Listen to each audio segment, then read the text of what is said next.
What are some of your fondest memories about NIDK and CSI? Could you talk a little bit about that? So you are on mute. Sorry. So first of all, thanks, Kuhu. Thanks, everyone. You can call me Pratham instead of calling me sir. And to answer your question, firstly, before I answer the question, it's an honor and it's a special feeling to be on this side of the stage. This is my first time where I am, sort of sharing my experience and journey, and always good to be sort of contributing and to be talking about college and coming back to sort of talking about college and NITK. So answering your first question, NITK was very special for me. The 4 years I spent there was very transformative.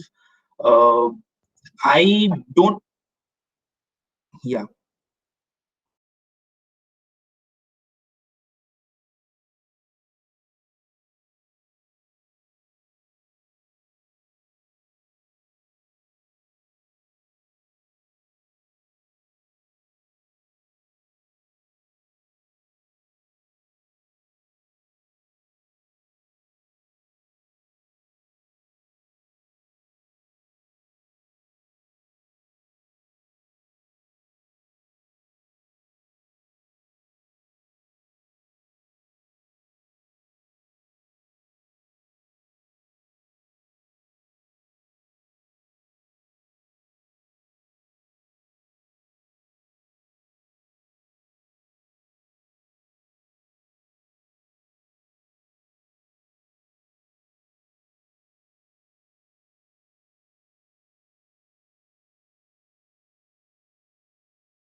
Go ahead.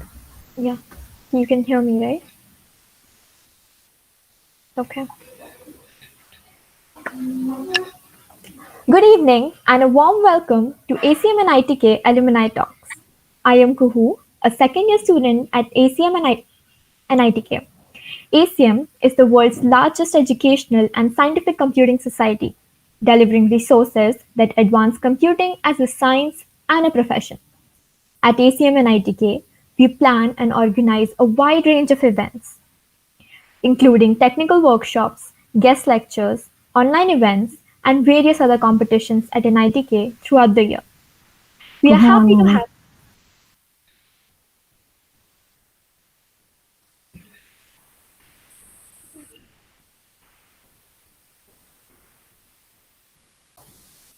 Hello.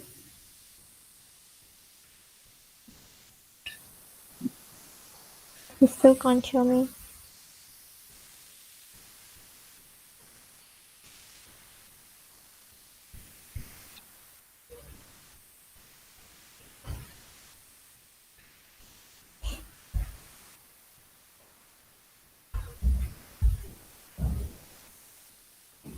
Hello. I can hear you, but I think they can't hear us. Yeah, I think like all of us can hear. You can hear me now, right? Wait 1 second. Just. Yes, now you may start.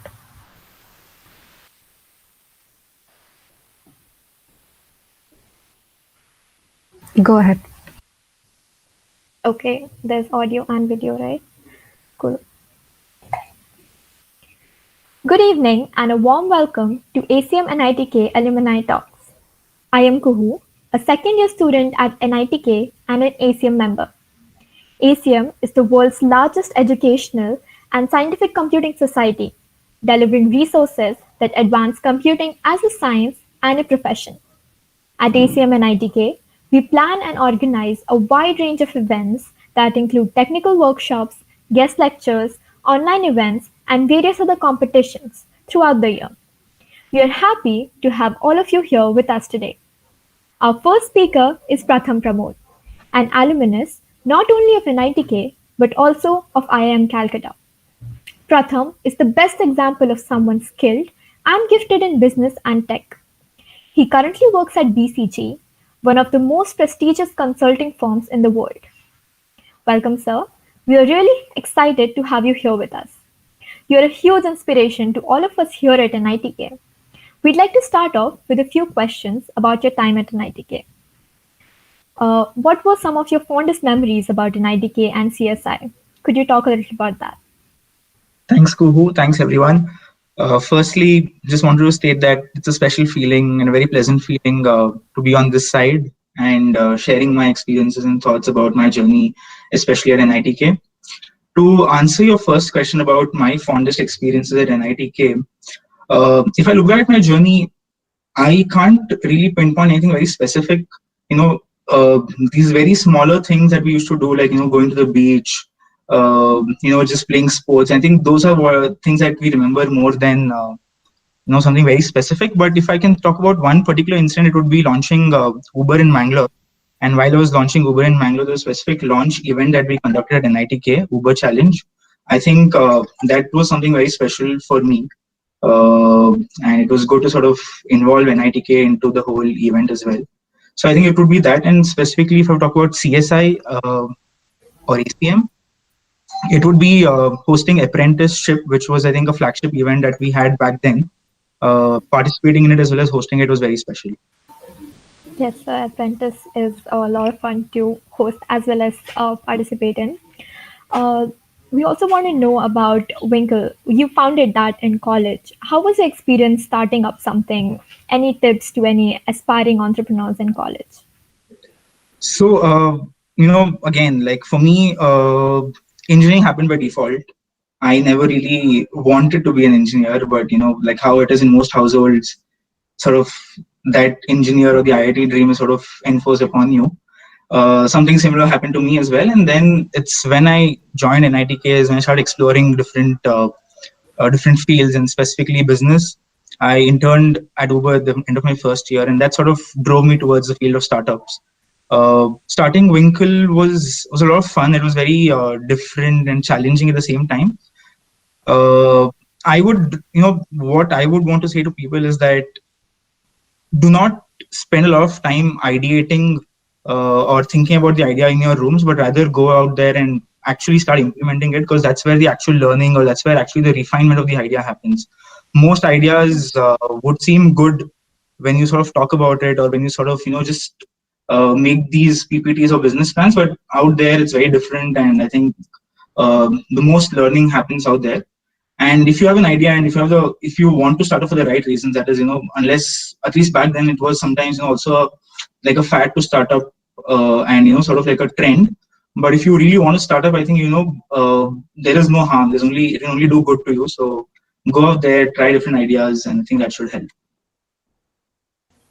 Thank you, sir.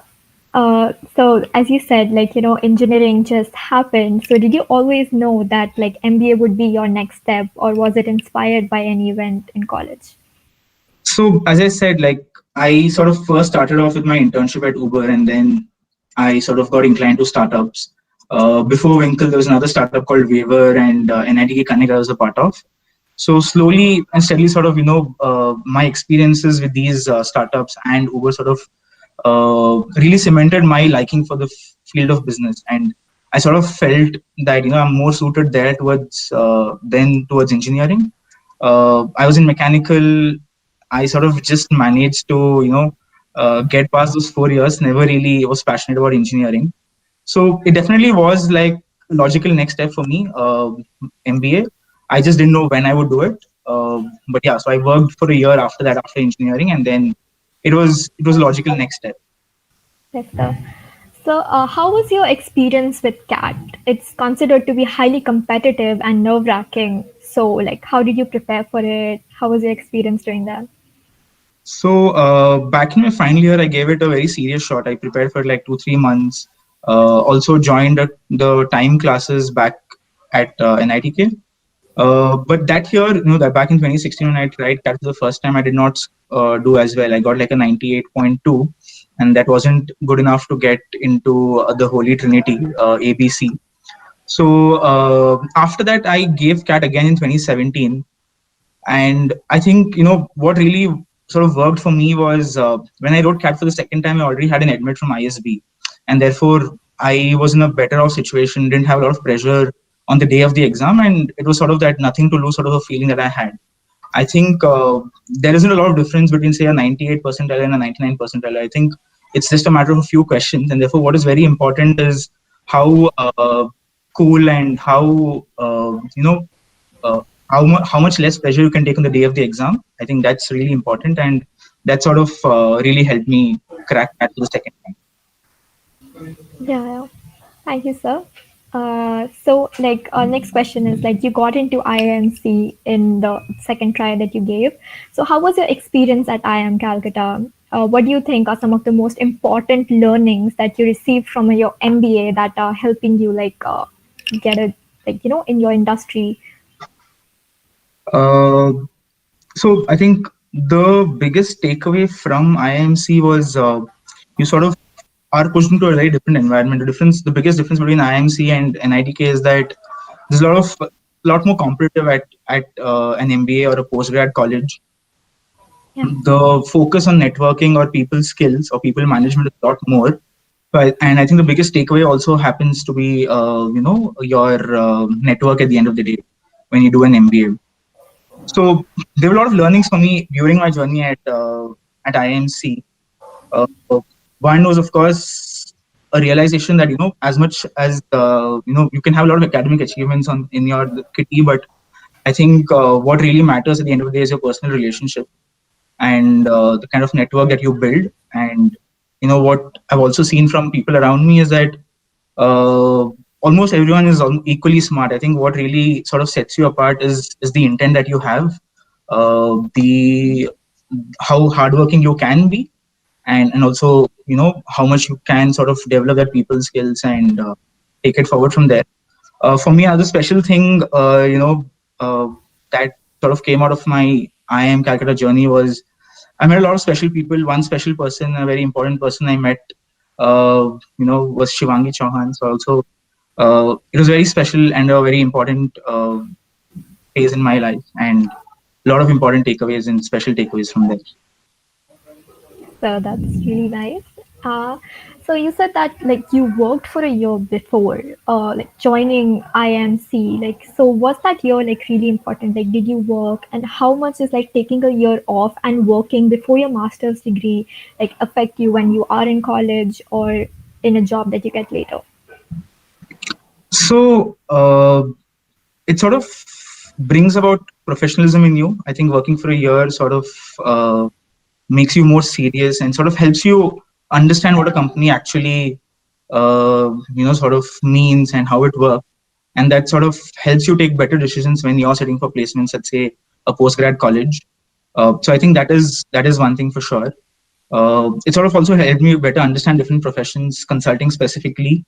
ZS was a consulting firm that I joined, and it sort of gave me a flavor of what consulting looks like, what specific sectors such as pharma looks like, and that sort of helped me make my decision to join consulting at MBA much easier and much clearer. So what made you interested in becoming a consultant? I think one would be indecisiveness, to be honest. So consulting is a profession which gives you a lot of options, gives you a lot of exit options. You can literally go anywhere from there. That's one reason. But besides that, all the experience I had before that, including Uber, including my startups, what I realized and learned was I like a fast-paced environment. I like a place where there's a lot of hustle, where things move faster and there is a lot of impact creation that is possible. And consulting allows you that, where you work on very fast-paced projects, shorter duration projects, and there's a lot of impact that you can create. And that's something I think I really liked about consulting. Besides that, another thing that drove me towards consulting was it sort of leads to a very multifaceted development in a person. For me, the choice was between finance and consulting. Problem with finance was that it's a very unidimensional development that it brings about. There's not a lot of focus on people skills, but in consulting, it's people skills as well as content. And I think these two factors coupled with the fact that I was indecisive is what led me to choose consulting. Okay. So, like, since you're working at BCG, what is one of the most interesting projects that you worked on at BCG? Like, are you passionate about any particular sector or looking forward to working in that particular sector? So currently, I've only worked on two cases at BCG. I just interned in BCG, so I was working on one case there where I did organizational restructuring. And in the case that I'm working on currently, which is the same case I've been working on since I joined, it's a case with the public sector. I'm working with the government of Karnataka to increase investments into the state and to bring about interventions, policy reforms included, to see how we can best improve the offering and ecosystem for investors. So I don't have a experience in a wide variety of sectors, but I would definitely want to explore more sectors. Public sector seems quite interesting at this point of time. It's something I was always fascinated to sort of understand and know how the government machinery and the government setup works. So public sector is very interesting. It also is a more sustainable sector given its work-life balance. So this is one, and I think there are always certain interesting sectors like consumer goods and industrial goods. So would be happy to explore that in the coming few months or years. Okay. So, what is the one piece of advice you will give to students who want to pursue an MBA as a possible career option? Okay, at the risk of sounding very, very unclish, I would say, CG is very important.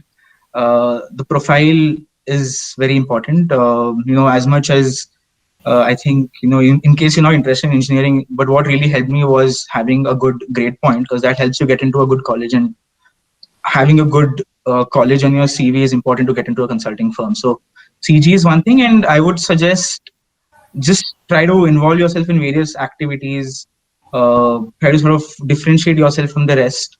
Entrepreneurship could be one thing, or else any position of responsibility you can take up during college. Anything that would sort of indicate that you are hardworking or that you are initiative taking. I think these things are really important and what consulting firms look for. or any MBA firm, for that matter, looks for. Okay, thank you. You have such an awe-inspiring career. However, no journey is complete without hardships and difficulties. How do you usually tackle challenges that you face? Is there any particular incident that you would like to share with us?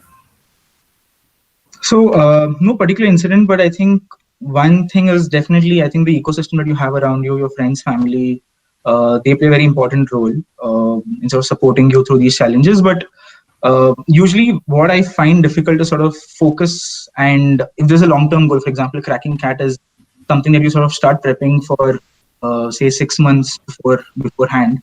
And likewise, I think to get into any college or any long-term project.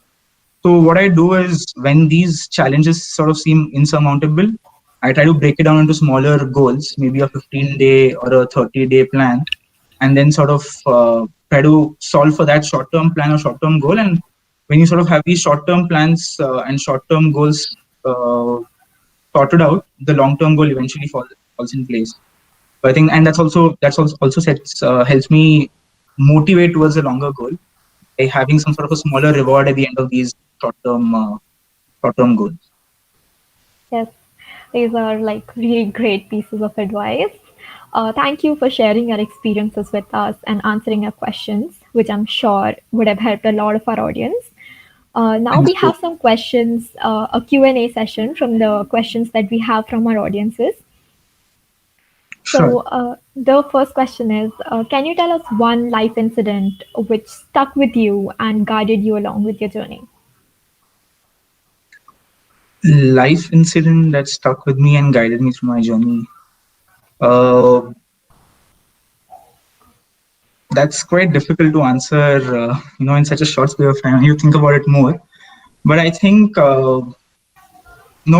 people around me have influenced me a lot. Uh, Largely, it's been that, and mentors along the way who sort of shared their experience about, say, their struggles and sort of their viewpoint towards life. For example, uh, I've learned, from talking to a lot of people, especially mentors, that prioritization is very important. You really can't have everything, and therefore, especially if you're in a fast-paced environment, it's very important to prioritize what you want. You got to use the 80-20 rule to determine what 80% of the things that you can get, do you focus on, would you try to achieve. And most of the times, if you the 80-20 rule works, and prioritization can help you get what you want. Yes, so like a lot of people want to know about how IIM was. So could you describe IIM to us? Is it like as amazing as you're told? And like how was IIM experience different from an ITK one? So I am quite different because firstly, as I said, it's more competitive. There's more professionalism there, and as a result of it, it's difficult to strike uh, at a larger level, more personal bonds at NITK. My closest friends are still from are still from NITK and not from IMC. Because there, the focus is more on getting that placement, on getting the grades there. But specifically, and also I think, IIM experience varies across the different IIMs you have. IIM Calcutta is supposed to be more chill.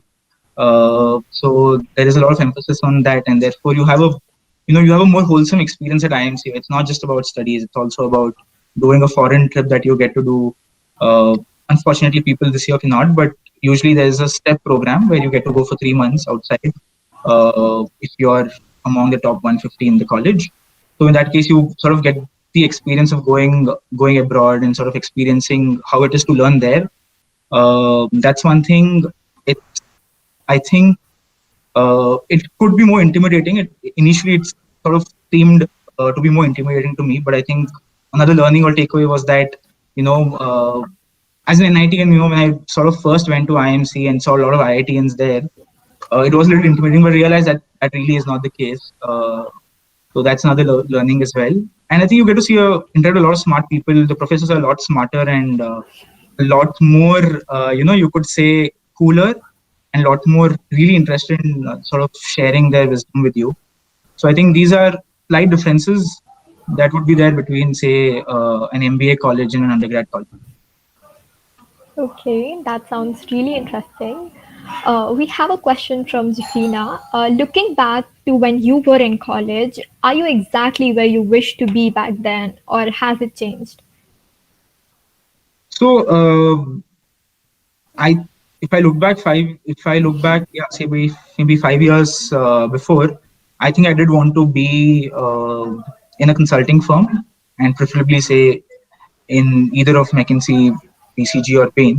So from that sense, yes, I think I am there. But I think uh, when you sort of go from one journey to the other, then you realize, ki, hey, this isn't as great as it seems to be from the outside, right? So that's always there, and I think you sort of just become more and more greedy.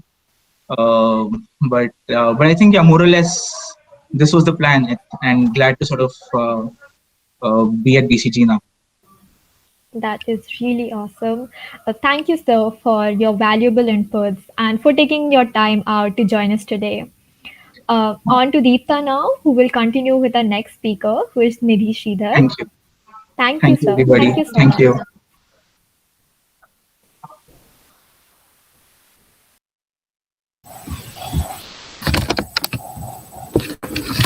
Hello and good evening, everyone. I'm Dipta, a second year CS student, and I'll be your host for our second talk. Our second speaker for today is Nidhi Sridhar, an alumnus of NITK and UPenn. She's one of the most skilled and talented individuals to derive inspiration from. She has worked at two of the world's largest companies, first at Microsoft and now at Amazon, as a machine learning engineer in the Amazon Music personalization team.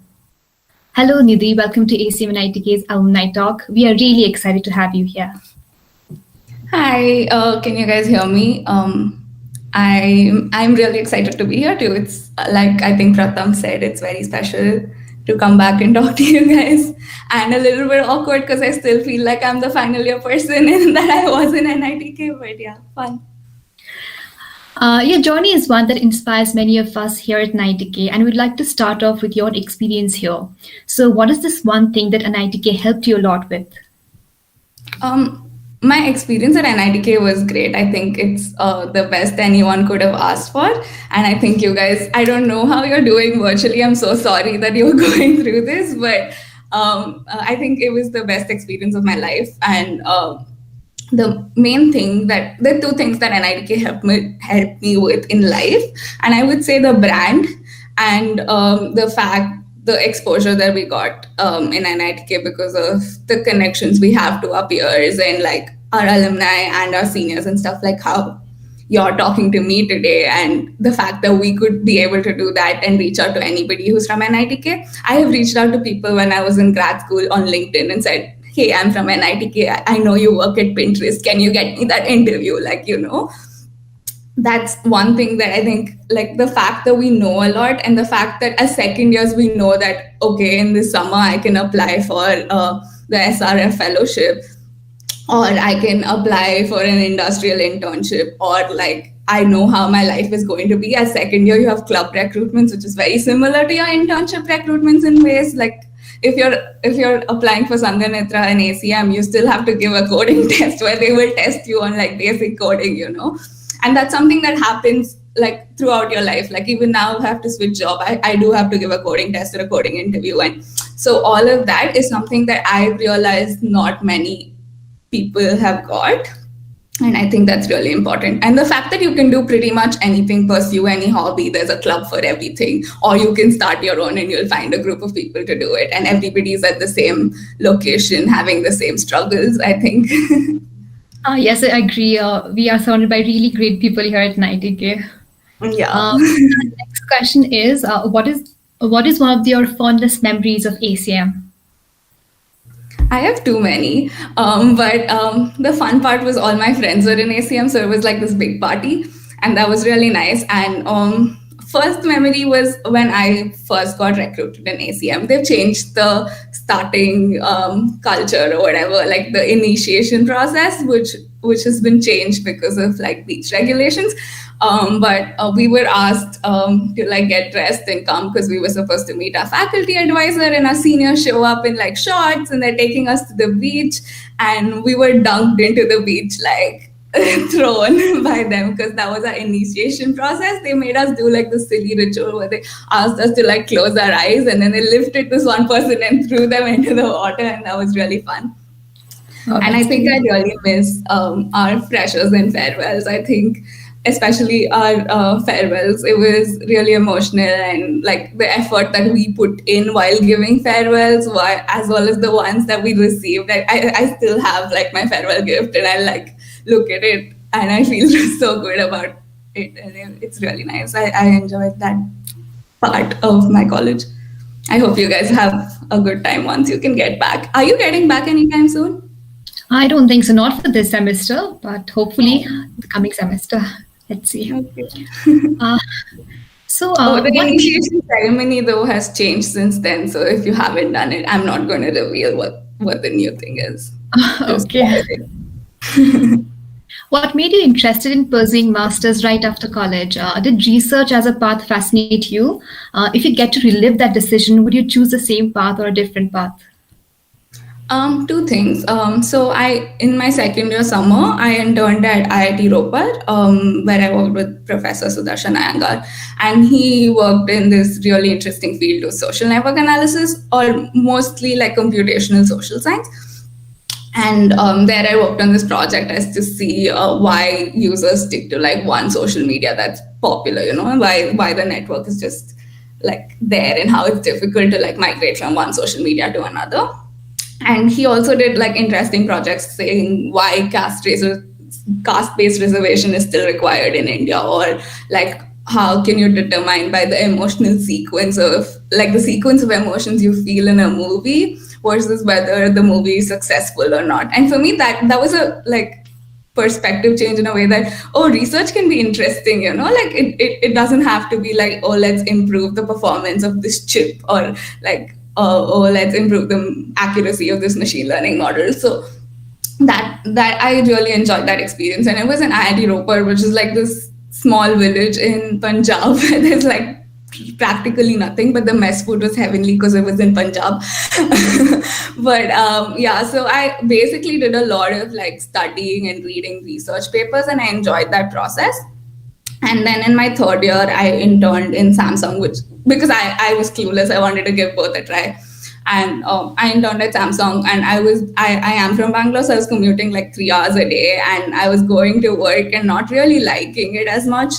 Like we were given a project, but it was more like, you need to do well in this coding test and then you can do well. But it wasn't like I enjoyed like we were, I think 38 people hired from NITK and Samsung. So it was this big party there also. But then it was just like, it wasn't as like fulfilling, because at the end of my my internship at IIT, I had a paper and it translated into something like solid, but like with Samsung, I didn't feel that. And at that point in time, based on like how much learning I had done in NITK, I was like, I think I still need to learn more. And that's what made me go pursue a master's. Any cultural shock you faced when you went to the US? How did you adapt to those differences? And was there any Indian community there with whom you connected? For your first question, I think there was some sense of cultural shock. There were two main things. The first thing was, how in NITK after class you all stay back and then you have like a small chat, or you go to Amul to like grab a chat, or like you go to the beach, you have spontaneous plans. Like that wasn't a thing in like masters. It's more like you have your own course plan and you have your own classes to attend, and you have like 10-minute break between two classes to get into the class, or just like go home because you don't have a class for that day. So like the fact that everybody after class just stood up and left, and it was just this really weird thing for me. I'm like, what's happening? Like, why isn't anybody talking to each other? And you like only got to interact with other people if you were doing like a group project or something like that.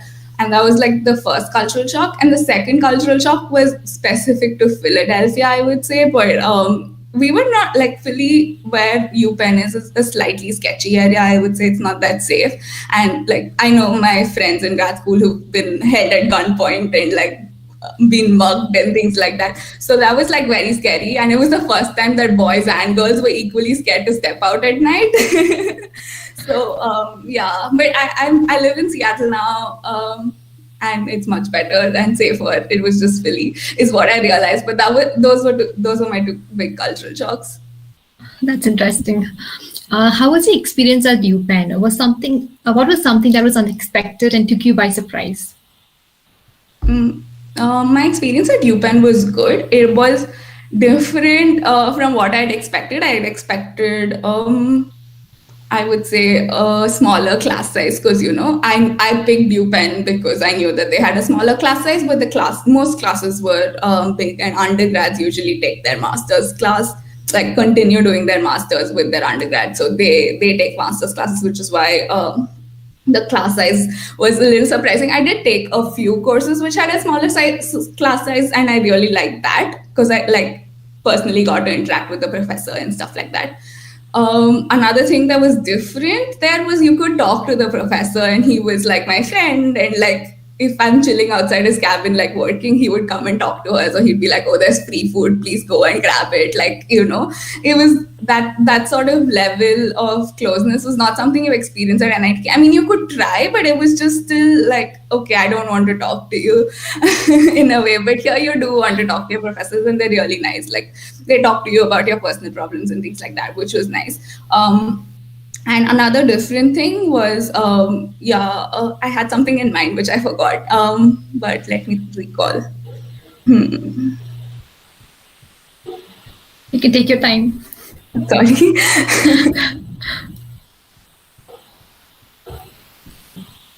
I think the culture itself mostly. Oh yeah, I remember. UPenn is much smaller campus than NITK, because in NITK we had like 9 engineering buildings, with each building having their own like department and stuff like that. And for me, because Penn was in like Philly, it was a city, and like US cities are very crowded. I mean, of course, Indian cities are crowded too, but like US cities are just like high rises or like extremely crowded, and I don't know, it's sort of different. And it was really surprising that engineering was just 4 buildings, and for me that was like, okay. And it's cold in Philly, so like all the buildings were connected, and your world was sort of like in the 4 building structure, which was interesting and very different from college. Yeah, that's interesting. So moving on to our next question. Having worked in prestigious companies like Microsoft and Amazon, could you share some interesting experience from your time there? Sure. So I actually I interned with Amazon. I interned with Audible. I was in their fraud and trust team, which was fun because a lot of fraud detection involves social networks, and that's something I'm interested in, like networks in general, like graphs, and that was fun. And then I decided to take Microsoft at that time because my interview experience was fun, and I worked for Microsoft Teams. I'm not sure if your classes are happening there,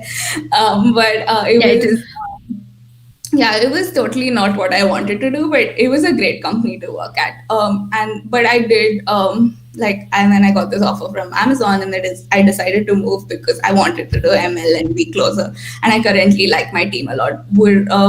I'm in the personalization team, so we build recommenders for Amazon Music.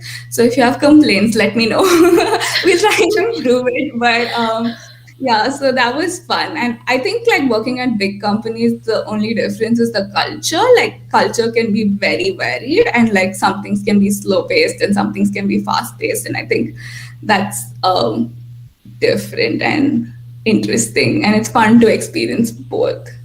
Wow. Yeah. What is the one piece of advice you would give to students in college who are just starting to think about their careers?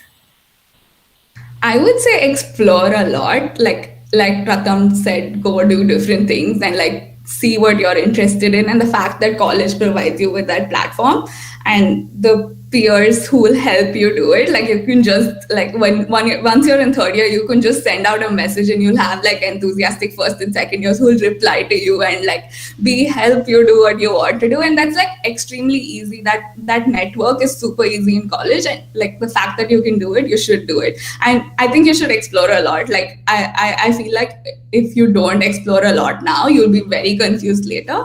And another thing that I would like to say is think about a long-term plan. Think about where you want to be, not just like after you graduate, but what you want to do after. Like, do you want to move to the US, and whether that would be a concrete decision because your life's going to change, or do you want to like stay there and do something else? Like, so think about that more than like just like, oh, what am I going to do next? Which college am I applying? Because that's something that everyone around you is going to be doing, but like thinking about the long-term thing is like harder. And I think you should like have that, because after you're done with everything, you're like, oh, where do I go next?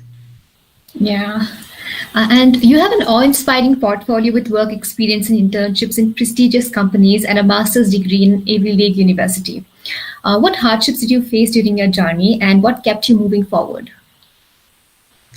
I think my first semester at Penn was like extremely hard, I would say. I did have, I think you asked the question earlier about the Indian community. There was a pretty big Indian community, like, but it wasn't like as supportive as like college, because everybody is like doing their own thing. But I think my first year was my first semester was the hardest, because as soon as I got there was this whole thing that you need to get an internship and you need to apply for internships, and coursework is so different. You have so many assignments, and then you have to cook your own food. You have to like figure out whether I also had I had a part-time job as a research assistant at the Wharton School, so I had research work, and then it was just this like extremely different experience, and I struggled. I believe like I also got like interviews in my first 2 months, and I was like struggling between like, dude, we didn't study in final year, come on, whoever is in final year, I know you didn't study. And we partied a lot, and from partying, not partied, but like chilled, and went on so many trips and things like that. And when you move into like something like master's program, which is so different, it's pretty much like school. You have homework, and I went to an ICSE school and I didn't have homework all my life, and I was doing homework in like grad school at like I don't know what age.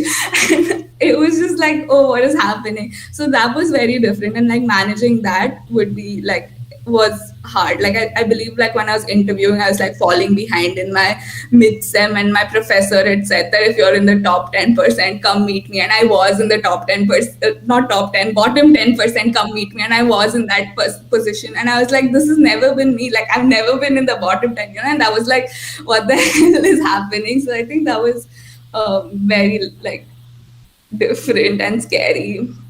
Time management was something I learned in my first semester of grad school. Yeah, that's very inspiring. So thank you so much, Nidhi, for sharing your experience with us. Now we'll be moving to the Q&A portion of the talk, where our speaker will be answering questions from the audience. So our first question is from Liz. How was the transition from studying at NITK to UPenn? What did you find different, and what were some of the pros and cons? I really touched upon that here, but in my previous answer. But I think the difference would be like in NITK, you were more free to do whatever you wanted. Like even in like like at least I was in IT, and like every course has a project, so you're sort of free to do what you want for that project section, and that's where most of your learning happens. I think the fact that I did a lot of these projects, and the fact that your teammates don't do a lot of work and you're the person doing all the work, you learn like a lot.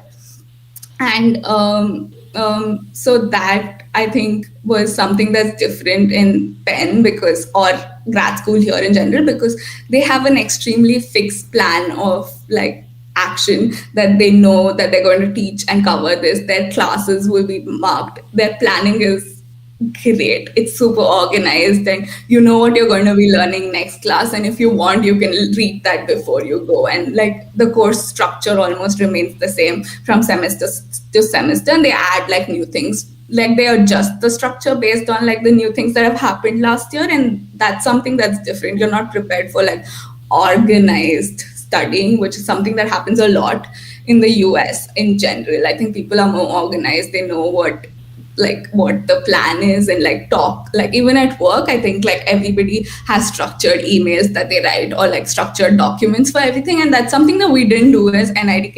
In NITK we winged it a lot. But the good part is, because in NITK we did a lot of self-learning on our own, we did a lot of these projects and everything. It was easier to just ramp up on anything, it was just easy to learn things. And I think that's the process of catching on to something new is easier because you're from NITK, because you know how to do that. That's great. So our next question is from Archita. Would you say that networking is easier in the USA than India? Would you say that obtaining internships and job is more dependent on a network in US as compared to India? So I would say two things. In India, everybody has a similar struggle because of the way placements are in in big colleges. I'm sure in IIM also that's the case, where you have companies coming to you and they have a standardized test process and a standardized interview process per company, and that company is an opportunity for all. Whereas an opportunity for all, but exclusively for you because you're from NITK. But that's not the case in the US, because in the US it's sort of more an independent journey. You have to apply to a lot of these companies, and whether you get selected in a pool of candidates across the country is extremely dependent on how good your profile is or how good your resume is. And sometimes I think in smaller companies, definitely I think referrals and networking helps in getting you an interview. But I the interviews that I got directly from applying on their site, and I haven't it's also difficult. I've heard from people that it's difficult to get direct on-sites because it's harder for you to get picked in that pool. But yeah, it does matter more than in college. In college, merit works. Here, you sort of have to have a merit and a network, which is the sad truth, unfortunately. Okay. So our next question is from Kevin.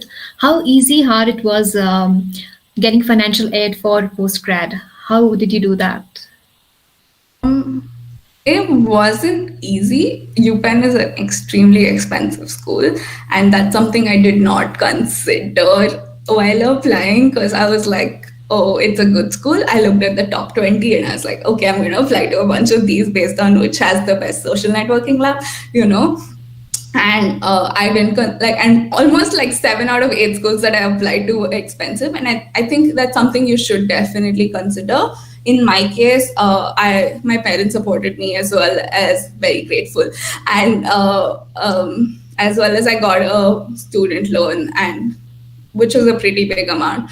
But yeah, you do have to get there are some companies like Prodigy who give you a loan without collateral, but you can still get one. It's still difficult, but with an US salary, it's not hard to pay off, especially if you're in tech. I would say that's conditions applied. And now that Biden has come, I feel like it might be easier for the next 4 years. So you guys are good. But when I went, it was Trump's, I think, second year or the first year. So there was some tension going on, but it was fine. If you're in tech, I think it's still fine because the companies that you work for are giants and they can handle any sort of lawsuits. But it's something that you should be concerned about if you don't think if you're in a niche field, and it might be harder. But most fields right now are moving towards tech. But yeah, I would consider it strongly, if not consider the fact that it's a big financial burden if you're not in tech, sadly. Yeah, that's really informative. So our next question is from Nihal. From your experience, how similar are interviews for MLE and SD roles? I think as an MLE, you still need requirements that are required for an SD, but you also need ML knowledge. and they ask you your projects. They ask you a lot about your projects, which is not something that's typically done in an STE interview, because they're just testing you on your coding skills and your design skills. They ask you a lot about your projects, as well as they ask you a lot of basics, like, you know, whether you know precision or recall, whether you can take a problem and like split it up into chunks that make sense and things like that. So that's something that they ask, and it's very hard to get an MLE interview, as I think that definitely requires a network. The MLE interviews that I gave were after I started working at Microsoft, and I could directly reach out to the hiring manager and being like, "Can you hire me? Like, you know, I'm looking for opportunities." So yeah. Okay. So moving on to our last question. It goes like, I've heard that you need to have research profile for MS. What should someone do if someone does not have any research related thing till third year? That's not true. I know a friend who's got into CMU with absolutely no research profile, so it's definitely not true. It's, I think, about the conviction and your whether you're a strong advocate for yourself in your SOP, as well as your recommendation letters. You have like people writing you a strong one, like if you have a professor in NITK telling, "Oh, this is a great candidate," and you have a good GPA, it doesn't matter. So like, I don't think research experience is required, but I think it's good to have, so that you learn something yourself and you're exposed to it before you come to the US, because I think research is different in both places. Okay. Thanks, Nidhi, for joining us today and patiently answering our questions. I'm sure your journey and your work has inspired our audience today. It was also an informative session that any student aspiring for masters or figuring out their career would have found useful. Wish you all the best for future endeavors. Thank you for having me, and it was great to be here. I hope I answered your questions well. And yeah, you did. Yeah, feel free to reach out to me on LinkedIn as well as anything, and I'll be happy to answer your questions. And yeah, good luck to all of you. I hope COVID gets over and you can go back to college and enjoy. Yeah, it. hopefully soon. Yeah.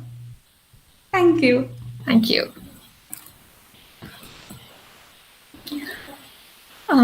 So they say all good things come to an end, and this unfortunately is no different. It was an absolute pleasure to talk to our speakers today. With this, we wrap up the speaker session for today, but we'll be back tomorrow with 2 more alumni speakers, Vinai Ravi, an alumnus of NITK and Ohio State University. With work experience from Bajaj Auto, he is currently a research and analysis engineer at NHK International, working in the automotive industry. And Siddharth Chaturvedi, an alumnus of NITK and North Carolina State University, who has previously worked at Pure Fishing, Volvo, GK and Driveline, to name a few, and now is at Apple as an advanced manufacturing engineer. So thank you everyone for tuning in for today, and we'll see you all tomorrow.